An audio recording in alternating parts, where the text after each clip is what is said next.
Rasululloh sallallohu alayhi vasallam masjidda edilar, bir odam keldi.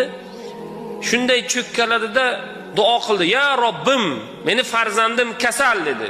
Robbim farzandimga shifo ber. Ishim yurishmayapti, ishimni to'g'irla. Menga u kerak, bu kerak, bu kerak, u kerak dedi. Allohu akbar dedi, masjiddan chiqdi-da ketdi. Rasululloh sallallohu alayhi vasallam nima dedilar? Duo qilishlikka ozgina shoshildi dedilar. Nega shoshildi? Qanday shoshildi? Qanday qilsin duoni? Desalar, payg'ambar sollallohu alayhi vasallam duo qanday qilinadi? Duo qilinayotgan vaqtda avval Allohga hamd aytilinadi.